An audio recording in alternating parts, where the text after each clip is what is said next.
جو چیز ادراک میں زیادہ ہے وہ جاننے کا ایک واجب التسلیم احساس ہے. یہ جو عقائد ہوتے ہیں نا، یہ فیصلوں اور احساسات کی طرح ہوتے ہیں. یہ وجود کے لیے آرگینک سینٹرز اور جنریٹرز ہوتے ہیں. یہ ذہن کی فعلیت کے نتائج نہیں ہوتے، ذہن کے انفعال کا ثمر ہوتے ہیں. وہ جب ذہن کیا ہے پر ہم جائیں گے نا تو یہ دو قسمیں واضح ہوں گی. تو خیر، تو پہلی صورت میں جو چیز ادراک میں زیادہ ہے وہ جاننے کا ایک جو ہے وہ واجب التسلیم احساس ہے، یقینی احساس ہے، جو فی الحال، اس کو ذرا طالب صاحب توجہ فرمائیے گا تاکہ اصلاح ہو جائے اگر غلط ہے. تو یہ وہ توجہ نہیں ہے وہ جو ذاکرین کہتے ہیں توجہ تو ہے. تو وہ جو ہے وہ ہاں، تو یہ جو اس کو ہم واجب التسلیم احساس کو فائنل اسٹیٹ آف کانشسنس کہتے ہیں. کانشسنس اپنی فائنلٹی میں احساس ہے، تصور نہیں ہے. یہ بات بھی میرے خیال میں آپ لوگوں کو سمجھنی چاہیے.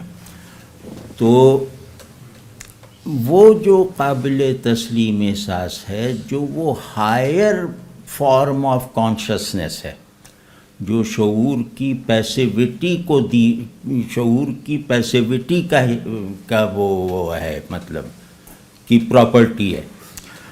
تو وہ جو ہے وہ ایسی ہوتی ہے کہ وہ فی الحال جیسے اپنی کسی قطعی صورت میں ذہن کی گرفت میں آنے سے باہر ہے.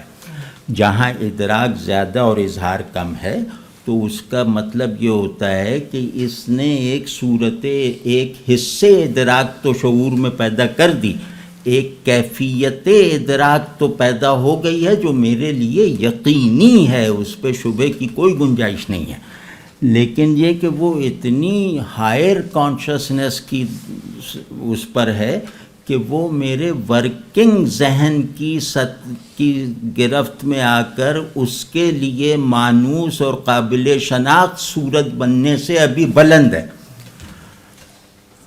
کیوں بلوچ صاحب ٹھیک نہیں؟ آپ کا تو یہ سب تجربہ ہے، ہم تو ایسی ہم تو باتیں کر رہے ہیں، آپ تو تجربہ ہے. تو دوسری صورت میں، یعنی دوسری صورت جو ہم نے عرض کی کہ وہ یہ کہ ادراک کم، اظہار زیادہ، یہی فارمز کا علم ہے. کہ فارمز کا علم اپنی ماہیت میں اظہار زیادہ ہے، ادراک کم ہے. وہ تصرف زیادہ ہے، تعقل و تعلم کم ہے. تو وہ اظہار، اب یہ اس کا تجزیہ اگر کرنا چاہیں کلینکل تجزیہ، تو اس کا یہی ہے کہ چیزوں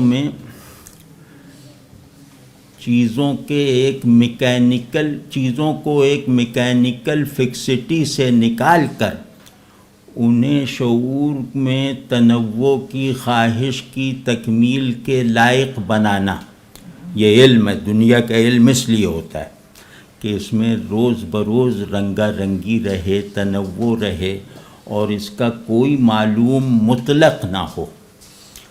تو یہ جو ہے یہ دنیا کا علم ہے، اور یہ وہ علم ہے جو عقل کی سرکردگی اور سربراہی میں حاصل ہوتا ہے، اور ایکٹیو شعور اسی علم کو پیدا کرتا ہے. مطلب یہی علم ایکٹیو شعور میں آتا ہے. تو یہ جو ہے وہ دوسرا اس کا سبب یہ ہے کہ بعض اوقات ذہن کسی معلوم کا، یعنی کسی شے کا، کسی آبجیکٹ کا ایک کل بنا لیتا ہے. یعنی اپنے تصورات علم، اپنی ضروریات علم کے دباؤ سے وہ ایک جزوی معلوم کو اپنے تصور معلوم کے کل میں کھپا لیتا ہے. اسی کو کہتے ہیں، یہیں سے ذہن وجود کیا ہے کہ جواب کے نزدیک جاتا ہے. ٹھیک ہے نا؟ تو اب کل بنا لیتا ہے جس کی ساخت ایسی ہوتی ہے جو ذہن میں کل بن گیا ہے معلوم کا، اس کی ساخت ایسی ہوتی ہے کہ اس کا بے عینی ہی اظہار ناممکن ہے اور اس کا جزوی اظہار ہی ممکن ہے۔